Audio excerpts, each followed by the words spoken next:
비트코인 ETF가 승인이 되면서 대형 헤지펀드사가 많이 들어왔습니다. 다들 엄청난 호재라고 생각하고 있는데 그게 호재라고 떠드는 유튜버들의 어떤 뚝배기를 좀 깨드리고 싶고, 그렇다면 비트코인의 운명은 장기적으로 어떻게 될 것인지 저의 생각과 함께 이제 곧 비트코인이 큰 변동성이 좀 일어날 것 같습니다. 어떤 관점인지 영상 시작합니다. 네, 여러분 반갑습니다. 테넥스 미디어의 트레이더 송입니다. 구독자가 지금 드디어 9,000명을 코앞에 두고 있습니다. 벌써 10만 구독자는 됐어야 된다고 생각드는데 시간이 지나면 진짜를 알아줄 거라 생각이 듭니다. 구독, 좋아요 한 번씩 부탁드리고요. 자, 10,000명이 되면 제가 또 다른 이벤트를 진행하고 있으니 기대해 주시기 바랍니다. 그리고 오늘도 여전히 돌아온 이 100% 확률 당첨인 이벤트, 제가 운영하는 테넥스 미디어 플랫폼에서 어플을 드디어 출시를 했습니다. 어플만 깔아도 $100를 드리고 있습니다. 원화로 한 145,000원이 되겠죠. 참여 방법은 어플 설치 후에 캡처를 해서 이 인증샷을 저희 테넥스 미디어 공식 채널로 인증해 주시면 순차적으로 $100를 지급해 드립니다. 이번 달 말까지니까 인증하셔서 $100를 $10,000까지 불려봅시다. 자, 비트코인은 지금 이 채널 안에서 계속해서 움직이고 있는데 단기적으로는 이 삼각수렴이 만들어졌습니다. 그죠? 삼각수렴 안에서 곧 큰 변동성이 일어날 것 같다. 보통 삼각수렴이 이렇게 그려지면 아래로 한번 털고 이런 곳에서 반등이 나오는 게 기본적이거든요. 지금은 어쨌든 이 추세 자체가 상방이기 때문에 상승의 관점이 좀 더 열려 있다. 기술적으로 봤을 때는 이렇고 이번 주 안으로 좀 큰 변동성이 일어날 것 같다. 이렇게 생각이 듭니다. 어쨌든 지금 다시 하락 추세가 끊기고 상방으로 돌아섰기 때문에 이런 주요 구간들만 깨지 않는다면 재차 상승할 가능성이 있어 보입니다. 지금은 조금 애매한 단계이긴 합니다. 그래서 저도 아직 포지션을 들어가지 않은 상태이고, 이런 곳을 닫거나 아니면 뚫었을 때 단기적으로 진입할 자리들이 나오니까 그런 좋은 자리 나오면 제가 이 공식 텔레그램에 이런 식으로 관점 공유를 해드리겠습니다. 여러분들 편안하게 들어오시면 될 것 같고요. 자, 오늘의 메인 소식, 바로 제가 어제 말씀드렸었죠. 이 비트코인 ETF가 승인되고 나서 이 헤지펀드의 60%나 비트코인 ETF를 보유하고 있다. 자, 1차원적으로 헤지펀드사가 비트코인을 보유했기 때문에 상승할 것이다 라고 하는 분석은 이 헤지펀드의 구조를 아예 모르고 하는 소리입니다. 자, 그래서 오늘은 굉장히 재밌는 이야기를 할 건데, 이 헤지펀드와 비트코인 가격이 어떤 상관이 있는지, 그리고 어제 있었던 이 잭슨홀 미팅 내용까지 한번 살펴보겠습니다. 자, 여러분들 이런 뉴스 많이 보셨을 겁니다. 그죠? ETF가 나고 나서 대형 헤지펀드 60%가 지금 비트코인 현물 ETF를 보유 중이다. 그리고 블랙록도 매집한다는 내용도 많이 보셨을 겁니다. 그런데 이 금융시장에서는 다양한 이 헤지펀드들의 전략이 가미가 된다는 겁니다. 자, 비트코인 유튜버들의 단골 소재인 이 블랙록도 하는 전략인데 바로 롱숏 전략입니다. 자, 이 블랙록도 말하기를 롱숏 전략은 숨겨진 수익 기회를 찾는 것이다. 이게 블랙록뿐만 아니라 전 세계 헤지펀드가 기본적으로 하고 있는 것이다. 여러 전략이 있지만 쉽게 말해서 롱숏 모두 활용해서 시장의 방향성과 상관없이 이 기관들은 수익을 낸다는 겁니다. 헤지펀드사들의 악질도 있는데 기본적으로 우리가 많이 들어보셨을 이 시타델이 있잖아요. 2021년 1월 이 게임스탑 공매도 사건의 주요 펀드사가 바로 이 시타델입니다. 아시는 분들 다 아실 겁니다. 굉장히 큰 논란이었고 굉장히 유명한 짤이죠. 공매도를 막으려는 이 개미들과 찍어 누르려고 하는 이 헤지펀드의 싸움이 순간적으로 엄청났었다. 장 종료 직전에 이런 레전드 짤이 형성이 되었습니다. 더불어서 또 알만한 게 이 엘리엇 인베스트먼트인데, 이 엘리엇에서도 이 삼성물산에 고소를 때리는 그런 사건도 있었죠. 이런 이슈들로 이제 공매도를 치고 수익을 챙겨가려는 그런 악질적인 이 헤지펀드사도 굉장히 많다는 겁니다. 그래서 헤지펀드사가 많이 들어오면 오히려 비트코인에게는 안 좋을 수도 있습니다. 그 이유는 국내 주식 해본 사람들은 알 겁니다. 이 박스피라는 게 있습니다. 정말 수년간 이 박스권을 만들면서 이 개인 투자자들을 털어먹는 건데, 자, 여러분 이게 뭐 1시간 봉도 아니고 1봉도 아닙니다. 월봉입니다. 월봉. 그래서 거의 뭐 한 10년 가까이 이렇게 박스권을 만들면서 이런 것에서 공매도를 치고 수익을 가져간다는 거죠. 이런 게 바로 롱숏 전략이 가능해서 그런 겁니다. 이 현물을 매수하고 그리고 이 선물로는 매도를 때리면서 숏을 적극적으로 활용하고 시장의 방향성과 상관없이 이들은 수익을 낸다는 겁니다. 그래서 이런 식으로 박스가 만들어지던 뭐 채널이 형성이 되던 이것도 마찬가지죠. 이런 부분들을 무시하면 안 된다는 거예요. 왜 비트코인도 지금 이런 식으로 채널을 형성해 나가고 박스를 만들고 있냐. 이 다 시스템 트레이딩이거든요. 이제는 이 기관 투자자들도 뭐 고래라고 표현할 수도 있지만 개인이 하는 게 아니잖아요. 결국에는 이 시스템으로 컴퓨터가 다 움직이는 거기 때문에 이런 그림이 정확하게 나온다는 거죠. 여기서도 채널이 하나 형성이 되니까 이런 것까지 맞고 상승이 나오고, 그래서 우리가 매매를 할 때 이 다 기계들이 하는 건데 우리도 이 기계처럼 해야 된다. 감정에 휘말리니까 결국 이 손절이 나고 청산이 나가는 거거든요.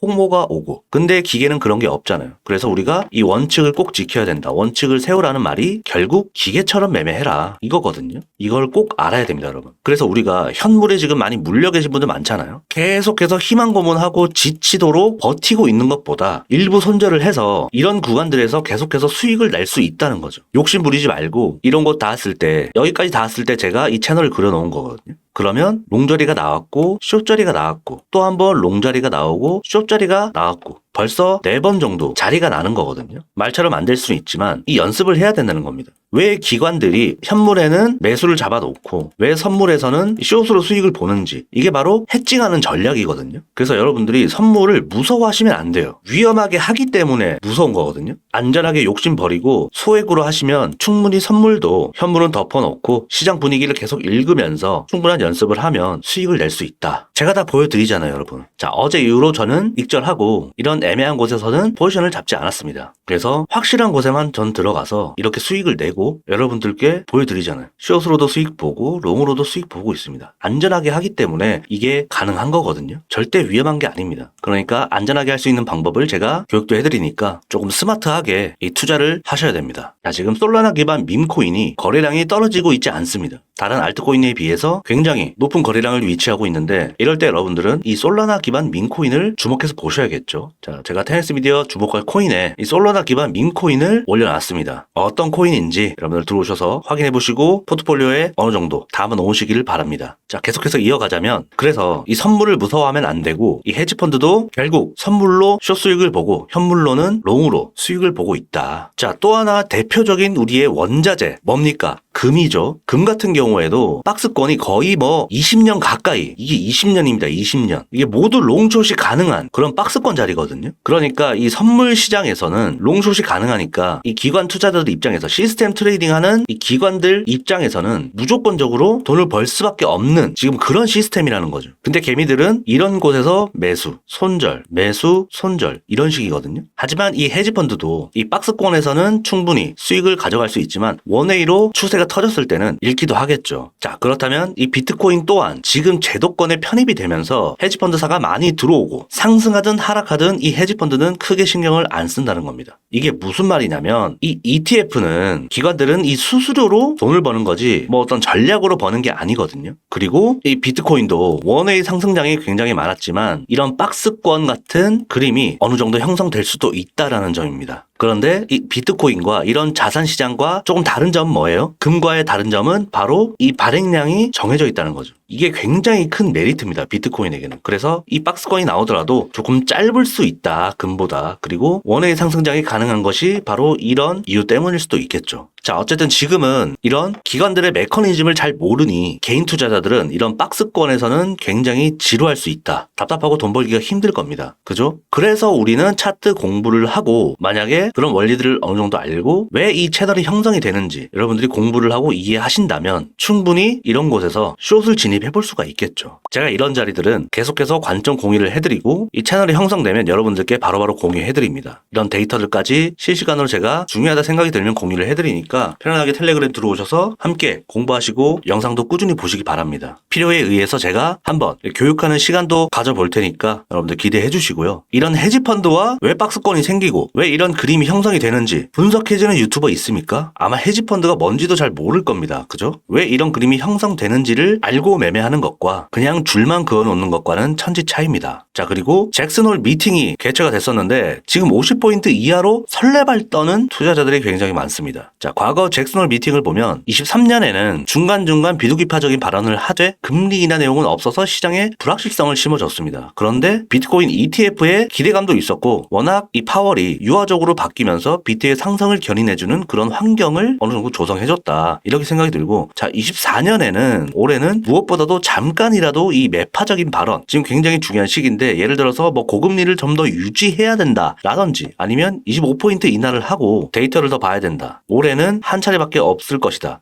이런 매파적인 발언을 한다면 시장이 더욱더 갈피를 못 잡을 확률이 높습니다. 그래서 지금 4시간 보기인데 시장도 갈피를 못 잡고 이 횡보하고 있는 모습을 연출해주는 거죠. 아무리 지금 또 MMF 자금들이 넘쳐 흐른다고 해도 그 자금이 들어올지 안 들어올지는 파월의 손에 단기적으로는 좀 달려있다. 이렇게 생각이 들고 차트적으로는 지금 상방을 가리키고 있는 게 맞습니다. 그러니까 전략을 어떻게 세워야 되냐면 지금 상방으로 가더라도 이게 뚫잖아요. 위로 뚫으면 다시 한번 아래로 쏟을 확률이 높으니까 여러분들이 지금 혹시나 이런 자리에서 롱을 잡고 계신 분들이 있다면 이런 자리 오면 저도 한 64에서 65 정도 사이에서는 익절을 하시는 것을 추천드립니다. 분명히 아래로 눌릴 거기 때문에 그렇게 전략을 가져가시면 될 것이고, 자, 그리고 재미난 소식은 일론 머스크가 지금 트위터로 투표를 했습니다. 500만 명 이상 투표를 했는데 어떤 투표냐? 바로 해리스와 트럼프 지지율입니다.